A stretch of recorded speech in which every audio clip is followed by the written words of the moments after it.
Hello à toi et bienvenue sur ma chaîne YouTube. Aujourd'hui on ne va pas faire de sport ensemble mais on va parler mindset. Parce que si tu veux changer physiquement, il faut d'abord que tu changes mentalement. Je sais que là tu vas me dire, mais du coup c'est quoi le rapport? Mais en fait c'est très simple parce que le mindset c'est la base de tout. Littéralement de tout. Tu deviens en fait ce que tu penses. C'est la première base, c'est ta vie entière se résume à tes pensées. Du coup, si tu penses que quelque chose n'est pas capable, tu n'es pas capable de faire quelque chose, ben en fait tu vas même pas essayer. Si tu penses que tu ne vaux rien, que tu n'as pas de valeur, que tu ne mérites pas, ben forcément tu vas accepter le minimum, tu vois, tu vas ramasser des miettes. Et c'est pareil pour le reste. En fait, tout, tu deviens, littéralement, je vais le répéter en une seule phrase, tu deviens ce que tu penses. Que ce soit tes relations, ta carrière, l'argent, etc. Tout part de ton mindset, tout part de tes pensées. Et c'est pour ça aussi que les changements physiques ne tiennent jamais s'il n'y a pas eu de changement mental. T'as beau perdre 10 kilos, si dans ta tête t'es toujours cette fille qui n'y arrivera pas, ou c'était peut-être un coup de chance, tu vois, si tu te dis ce genre de choses, tu reprendras tout par derrière. 87% des femmes reprennent le poids perdu par derrière, et c'est en partie aussi parce que le mindset n'y est pas. Si tu veux simplifier la chose, le mindset, c'est ta façon, c'est le filtre un petit peu de voir le monde. Si tu changes ce filtre, tu vas changer obligatoirement ta réalité par derrière. Si à l'heure actuelle, tu n'es pas bien dans ton corps ou tu n'as pas les résultats que tu veux, c'est 100% de ta faute. Si tu te dis que tu as envie de perdre du poids mais que tu passes tes journées à scroller, que tu n'as pas confiance en toi mais que tu attends d'avoir confiance en toi avant de faire quelque chose, tu dis que tu veux perdre du poids mais que tu abandonnes dès qu'il y a un premier frein, dès qu'il y a un premier écart, bah oui, la réalité c'est que c'est de ta faute. Tu es ton seul et unique frein pour atteindre tes objectifs à l'heure actuelle. Je sais que c'est pas facile à entendre, mais si t'attends le moment parfait, il ne viendra pas. Si t'attends que tout soit aligné, que tu aies le temps, que ton entourage soit parfait, que voilà, ton emploi du temps soit parfait, que ton énergie soit parfaite avant de commencer quelque chose, mais tu vas attendre toute ta vie. Parce que tu n'auras pas de résultats aussi différents si tu continues à faire tous les jours la même chose. Et c'est logique. Si, vas-y, je te prends un exemple tout bête. T'es fatigué le matin, tu te réveilles à chaque fois, t'es pas bien, t'es KO parce que tu te couches tard. Ok? Tu peux pas vouloir te réveiller, ou tu peux pas espérer te réveiller un jour en étant en pleine forme et que ça ait enfin changé si tous les jours tu continues à te coucher à la même heure que tu faisais avant et tu continues de te coucher tard. C'est complètement illogique, donc tu ne peux pas espérer un résultat différent si tout ce que tu mets en place ne change pas. Donc oui, il faut que tu sois prête au changement si tu veux avoir des changements, et là je te parle de perte de poids, mais ça peut être pour tout également. Tu ne peux pas espérer un résultat différent si tu ne changes pas tes actions du quotidien. Ton corps, ta confiance, ta liberté, ça commence et ça finit avec toi. Et la motivation, c'est pareil. La motivation, elle tombe pas du ciel. La motivation, elle vient quand? Elle vient une fois que tu as des résultats. On est d'accord que, voilà, on n'est pas trop motivé pour perdre du poids, on n'a pas forcément envie, mais quand tu vois que ce que tu mets en place, ça fonctionne, bah, t'as envie de te donner encore plus, tu vois. Et bien c'est ça, sauf que les résultats, ils viennent pas parce qu'au début, tu avais envie de faire ça. Ils sont venus parce que tu as été discipliné, parce qu'au fur et à mesure, tu as continué, même les jours où tu n'avais pas envie, même les jours où tu avais la flemme, parce que tes résultats étaient plus importants que la flemme le jour où tu n'avais pas envie de faire certaines actions, tu vois. Et donc c'est pour ça aussi qu'il faut que tu te poses la question, est-ce que toi à l'heure actuelle, l'objectif que tu veux atteindre, perdre par exemple ces 5 kilos, te sentir bien dans ton corps, pouvoir remettre des maillots, est-ce que ça vaut le coup de, tu vois, le jour, c'est plus important que ta petite flemme aujourd'hui d'aller faire tes pas parce que bon, je suis bien dans mon canapé, tu vois. Faut juste que tu replaces sur un pilier qu'est-ce qui est important pour toi et de mettre en place justement cette discipline qui va te permettre d'atteindre tes résultats. Parce que oui, il y a des jours où on a toute la flemme, bien sûr que moi aussi ça m'arrive, mais mes résultats sont plus importants que cette flemme, donc je garde ma discipline. Après la discipline, on va parler de quelque chose de super important, prendre ses responsabilités. Je prends mon exemple, je prends mes responsabilités pour tout. Que ce soit mes relations toxiques, que ce soit mon corps, que ce soit mes échecs, surtout principalement. Je ne prends pas 10, 15, 20, 30%, je prends 100% toutes les responsabilités de tout. C'est de ma faute si je suis sortie avec des mecs toxiques, c'est de ma faute s'il y a des mecs qui m'ont pas respecté, c'est de ma faute si j'ai des projets qui ont échoué.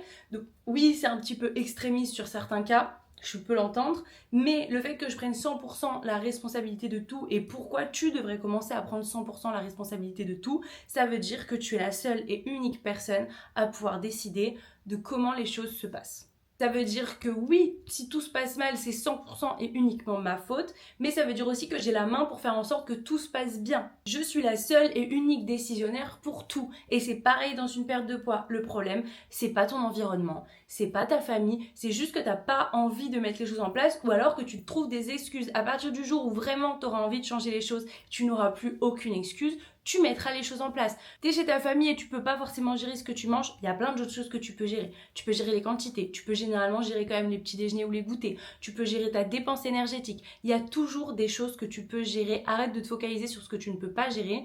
Prends la responsabilité de tout, par du principe que si à l'heure actuelle tu n'es pas bien, c'est ta faute. Donc ça veut dire aussi que tu as toutes les clés en main pour y arriver. Et du coup, c'est trop bien. Voyez le positif. Ça veut dire que tu vas pouvoir changer les choses puisque ça ne dépend que de toi et de toi-même. Tu n'es pas coincé dans un corps parce que tu ne peux pas l'avoir, un corps qui ne te plaît pas parce que tu n'arrives pas à obtenir ce que tu veux. Ça dépend juste de toi. Si là, tu décides là maintenant tout de suite d'atteindre ce résultat, d'avoir ce corps de tes rêves, d'avoir une bonne routine, tu vas l'avoir. Comme ce sera uniquement toi et toi seul qui aura réussi cette perte de poids quand tu auras réussi. Et tu vois bien, fais attention, j'ai pas dit si tu réussis, j'ai dit quand tu auras réussi. Pourquoi c'est important? Parce qu'il faut que tu te projettes, tu ne dois pas laisser de place à l'échec. Si tu penses, même si c'est une infime partie de toi, qu'il y a moyen que tu échoues, tu échoues. Tu te donneras pas à fond, tu n'essaieras même pas jusqu'à fond. Pourquoi essayer alors qu'il y a moyen que j'y arrive pas? Alors que si tu es persuadé à 100 millions de milliards de pourcents que tu vas y arriver, peu importe ce que ça te coûte, tu vas faire cette perte de poids, tu vas réussir cet objectif dans ta vie, tu vas y arriver. Pourquoi? Parce que ton cerveau est déjà conditionné à ce que tu y arrives. Si dans ta tête, c'est tellement vrai que tu es déjà en train d'atteindre, tu vas l'atteindre à 100%. Il faut que tu commences à conditionner ton cerveau dès aujourd'hui que ce n'est pas possible autrement, que tu vas réussir en fait. Il n'y a pas de négation, il y a juste de toi en fait qui réussit. Pourquoi? Parce que ton cerveau, il est programmé pour devenir, comme je t'explique au début, ce que tu penses. Si tu penses qu'il y a moyen que tu échoues, bah tu vas échouer. Si tu penses par contre que tu vas atteindre cet objectif, que tu vas perdre 5 kilos, que tu vas être cette femme, tu vas 100% le devenir. Je dirais même au contraire, sois delusional, pense tellement haut et tellement fort ton objectif et sois tellement persuadé que c'est déjà arrivé que les gens se disent « Oh my god, elle est complètement à côté de la plaque, on s'en fout, faut pas que t'aies de plan B, fonce ». Et une fois que tu auras compris ça, tu auras vraiment tout compris. Ok, mais tu vas me dire « Ouais, mais comment je fais pour mettre tout ça en application ?» Il y a un exercice super simple que moi j'ai fait pendant des années et que toutes mes élèves font quand elles rentrent dans l'accompagnement, c'est ton vision board. En gros, soit tu ouvres une page Canva, soit tu peux faire sur papier avec des photos, tu découpes, tu colles, tu fais ce que tu veux.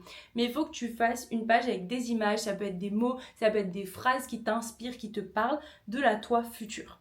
Que ce soit sur le sport, que ce soit sur les relations, que ce soit sur l'argent, que ce soit sur ta carrière, ta situation, des choses que tu veux posséder, peu importe. Il faut que tu mettes le maximum d'images qui te parlent sur la toi future.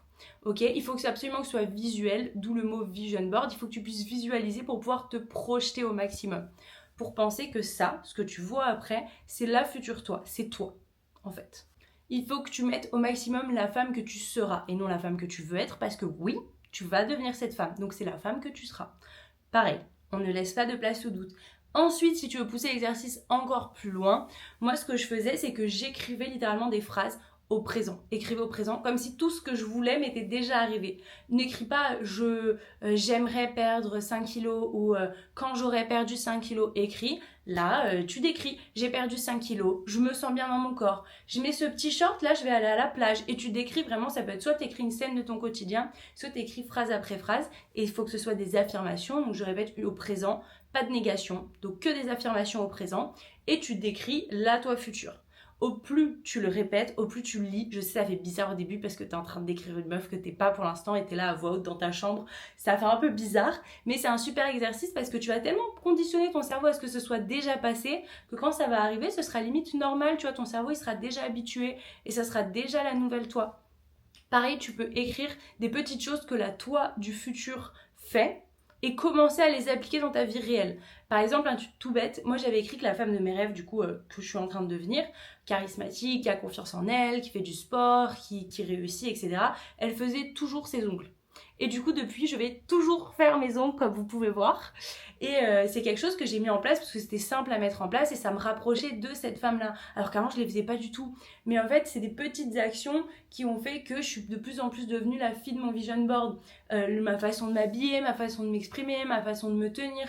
Et c'est des petites actions qui, mis bout à bout, font que tu deviens vraiment ce que tu as écrit et ce que tu as envie d'être. Au bout d'un moment, il faut arrêter de rêver, il faut que ça devienne aussi ta réalité.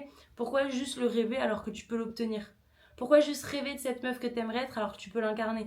Tu l'auras compris, mon métier, c'est pas juste d'aider les femmes à perdre du poids, mais à se sentir bien dans leur corps, à incarner la femme de leur rêve, à incarner leur plein pouvoir pour qu'elles se sentent 100% femme et 100% elle. Si c'est quelque chose qui te parle et que t'en as marre de regarder les stories des filles qui le font, mais aussi toi aussi passer à l'action et devenir cette femme à 100%, je te laisse réserver un appel bilan gratuit avec moi pour qu'on fasse un point déjà, voir est-ce que je peux t'aider, est-ce qu'il reste des places étant donné qu'on prend que 10 nouvelles femmes chaque mois pour les transformer de A à Z et les accompagner dans ce chemin. Je te laisse réserver, tout est en bio et pense à t'abonner. Bisous girl!